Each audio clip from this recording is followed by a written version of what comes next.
Okay, today we're just gonna work a little bit more on this painting. I wanted to channel some, you know, this feeling after you feel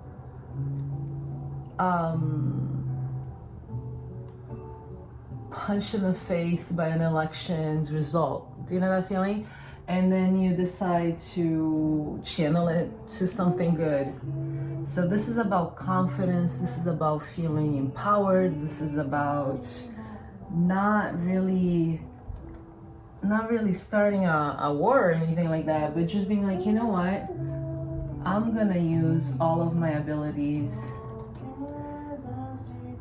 the best I can to create the world I want. This is the vibe. It's a very raw, powerful, confident, take no shit type of vibe. So that's where I'm at with her. And that's what I'm working on. And that's what I think we should all be working on at this moment. Independent of the world around us, what can we do? What can we do to make our lives better and of the people around us? How can we channel this energy for good? How can we support each other? And heal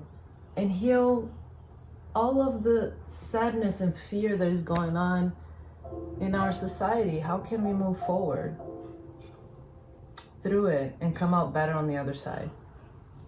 Okay, that's what I'm talking about today. So there's this goddess called the Morrigan, okay, and she's a little bit this is inspired by her. I think the story goes that she turned into a crow at some point. Crows are really close to her, to the lore. And I was feeling her. First of all, I love crows so much, and I see them on my walks and stuff. I just love them. They're such smart animals. My dream is to befriend a crow because they bring you gifts. If you befriend them, they bring you gifts, like little coins and little pieces of wire and different things they find. Imagine being friends with a crow. Stop. That is the epitome of everything good. If an animal starts to bring me gifts, like, come on. So anyway, the Morrigan.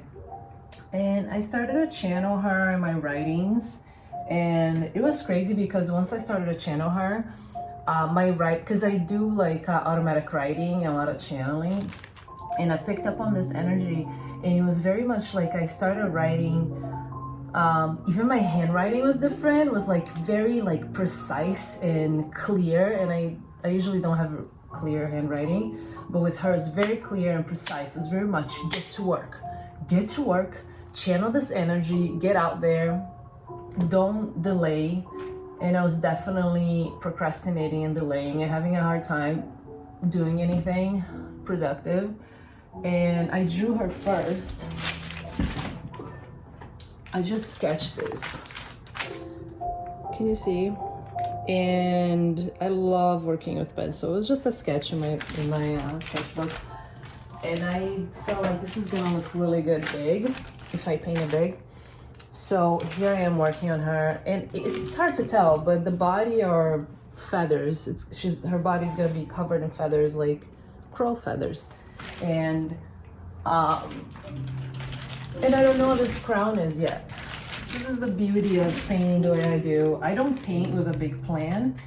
Some people just have this perfect sketch with every single detail ironed out, and then they project it on a canvas, they trace it, and they paint it, right? I have a general idea, and I work my problems out on the canvas, like whatever, everything else, like the shape of the hair and exactly what the body is going to look like, the skin tone, all of that is worked out. On the background, I have no idea what's gonna happen in the background. I'm really like caressing this canvas because for the first time in my life, I actually prepped the canvas like really well, and it's so smooth. Usually I do a little bit of gesso to smooth out the canvas. It doesn't smooth out that much, but I do that. And this time I used light molding paste with the gesso. Here, And then I got a sandpaper and I just smoothed everything out, and it feels really good. I might start doing this. It's like I get lazy, you know, because when I want to paint, I just want to start. I don't want to be like, oh, I gotta prep the canvas. But it does make such a big difference that I'll probably start doing this from now on. It's like I'm trying to be nicer to my future self in many aspects of my life. Like doing all the dishes before I go to sleep is a way for me to be nicer to my morning self, because I love a clean kitchen when I wake up. It's easier to do everything. So this is one of the ways. Okay, let's think about, oh, here it is. I have a brush. I mixed in some browns. I don't know if you guys are artists and you want to know the exact tones, but I can tell you: burnt umber light, transparent red iron oxide. Forgive me my accent, I'm Brazilian and I don't know all the words in pronunciations. It's basically like burnt sienna, but my burnt sienna is gone. I think I need just to buy a big burnt sienna because I use it so much, and it's like I only had this baby one. And anyway, that's something to do tomorrow, buy more burnt sienna. And what else did I get? I like this pale terracotta from Winsor & Newton, because it sometimes just gives me a little bit of pink when I want a little pink. And white, I used titanium white, and oh my god, I'm not gonna be able to pronounce this. Magenta. I can't pronounce magenta. It's quinacridone. Okay, don't laugh. Magenta. So it's a little bit of for the flush of her cheeks, because with darker skin tone like I'm trying to go for right here, it's better for the cheeks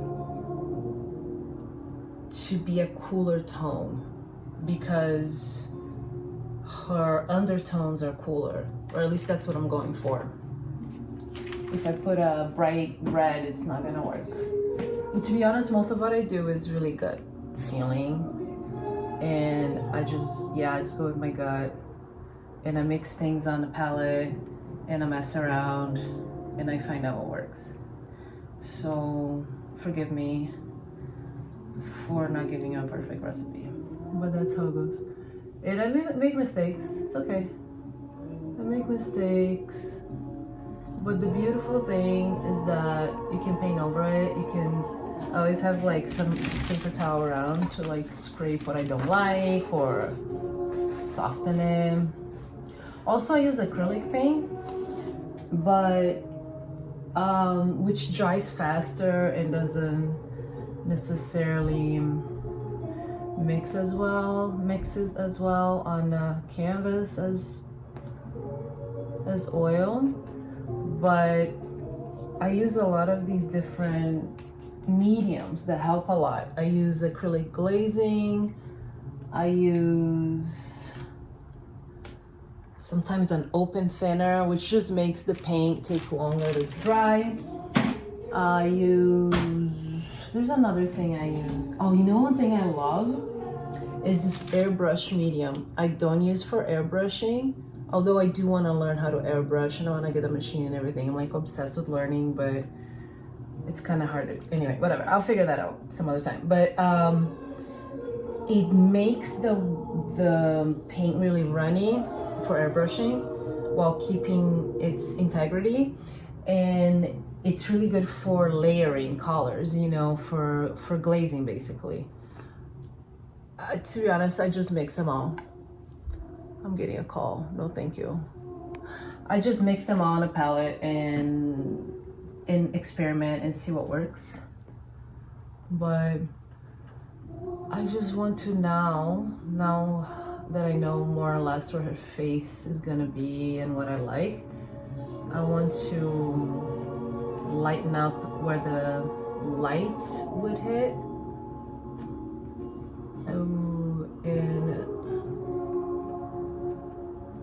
And start to add more details, because now everything is very sort of like one tone, you know.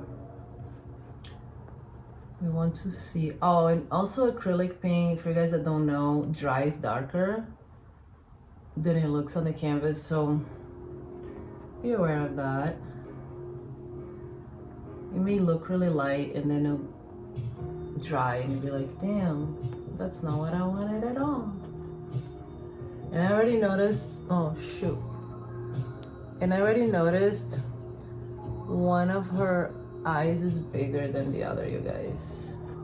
That always happens. See, I'm not like really precise. Like I don't come in here with like the most precise sketch. And I used to feel so self-conscious about that because I'm self-taught. So I never went to school for this, for art. So I always thought like, oh my God, what if I'm doing it wrong? People are gonna see me doing it and they're gonna be like, oh, she doesn't know what she's doing. Meanwhile, there truly isn't a right way, you know? You can like learn tips and tricks and technique. Yeah, it's great, but as long as I feel that it's, I don't know, it's expressing what I want to express, it's good. And I don't need to be embarrassed about my lack of education. I'm educated on other things, not in art. Art I just learned by myself. YouTube videos, and you know who teaches me art a lot, or like different mediums and stuff, is staff at art supply stores. Those people are the best because a lot of them are artists, if not all, and they know so much, and I can ask all my uneducated questions and they'll be like, oh yeah, of course, you can use this, you can use that. There was one time where I painted something and I really didn't like it, and I had to ask him like, how do I cover what I painted so I can paint it a different color other than using paint? And he's like, use gesso. And I'm like, oh sure, what's gesso? Can you show me the way, please? Yeah, I had no background and no business doing this, but obviously I did though, because this is what I do now. So there was a desire, and when there's a desire, there's a way to learn it, right? There's a reason why you are attracted to certain things, and the reason is usually because you're meant to do it. Okay, her wonky eyes are really bothering me. Maybe you can't see it, but this one is a lot smaller than this one, so I need to fix that. And if it looks weird and you're like, that's weird, some parts are too light and some are too dark. Like if you still feel like her face looks weird, like mind your business. Just kidding. No, not at all. Yeah, just kidding. But I'm still working on it, okay? Allow the artist to do what the artist does, which is push paint around until it looks decent. Okay.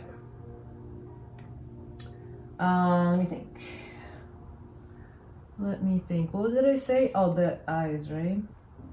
See, but I'm already looking at something else I want to fix. And no, I don't want to give her a mustache. I just want to give a shadow right here. And a nice, you know what helps too? An artist painting portraits is when you watch makeup tutorials, because whatever they put the highlights and, you know, where they put the bronze and where they put the contouring and stuff like that, that's where you might want to do it with your painting too, you know.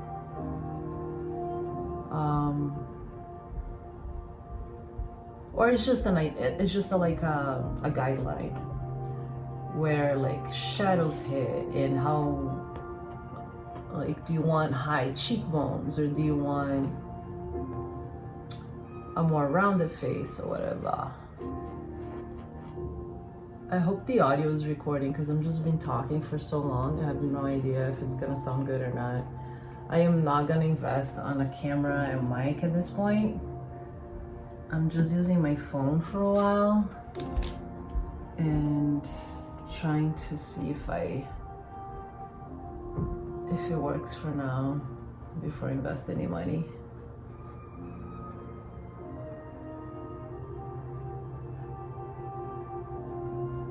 There you go. It's starting to take some type of shape, y'all.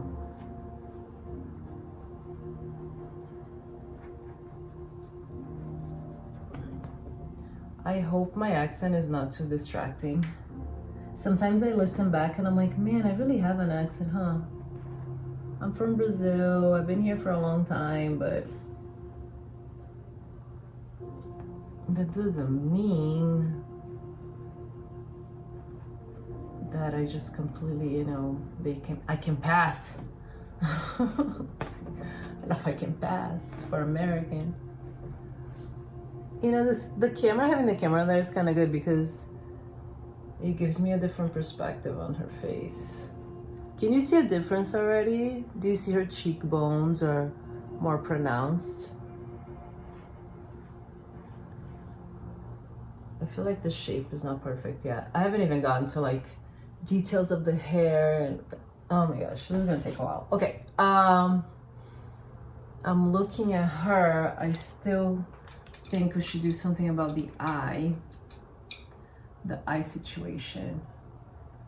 And by the way, when you buy brushes, maybe other people don't agree, but I buy the cheapest freaking brushes I can find at Michael's or something with a coupon because I beat my brushes up.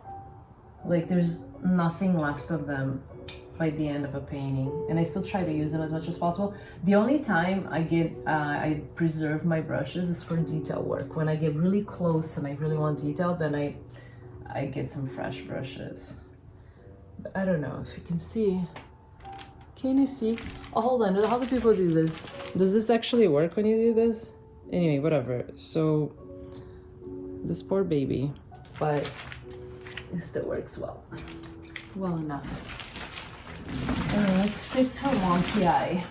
I need a little bit of black, just a tiny bit. Another little trick when you paint, try to avoid, unless it's like a stylistic decision, try to avoid the use of pure black and pure white. Because where do you go from there? Like once you use black, you can't make it any darker. So yeah, you can use black, of course, but try to use it sparingly and when you really need to highlight something. Or maybe you're doing like, you're black lining something, but you want that deep black, save that. Try to get dark, maybe put a little brown, a little white. And the same with white, pure white, it's best for highlights if it's like a really bright highlight. But even that, if it's like, maybe you should add a little yellow to that, to the highlight, especially if it's from the sun, because we perceive that light from the sun as yellow. Let's say in an afternoon, like a sunset. Hold on, what am I doing? Ah, shoot, hold on. Like that. I think it needs to go in a little bit. I hope this is right, you guys. If not, it's okay. I can always fix it later. Okay, the eye. I brought it close. No. Still not right. What is it? It needs to be a little lower, maybe.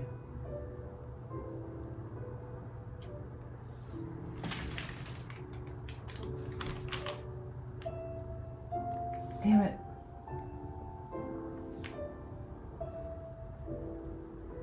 Well, I may let it dry and then mess with it again. Keep playing with it until I get what I want. Yeah, it's definitely not even, but it's okay. It's okay. I just need to do the detailing. And then I'll fix it later. Shit, I kinda hate it. I don't know, they're too like weird. You think I know what I'm doing? I don't know what I'm doing. What did you think I knew what I was doing? I don't know. I'm just winging it. It's okay. It's okay not to know. It's the beauty of life. That's why I'm gonna let it dry and I'm gonna try again until it's good. Yeah, see what I'm saying? I don't come in with like a perfect plan and just execute the plan. Oh my God, it's so easy. All I gotta do is just paint by numbers. Nope. I paint a lot of wonky eyes before I get what I want. It's just how it is.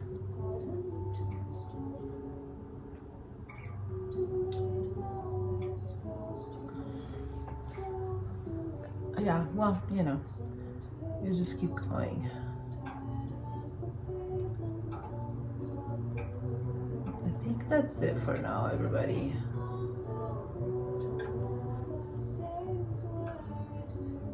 I think that's all I'm gonna do until it dries a little bit. And I have to really look at it and see what's wrong before I keep going and messing it up even more. But this is very normal. Don't panic. This will happen a million times until I'm satisfied. And that's it. I will be talking to you guys soon. Love you.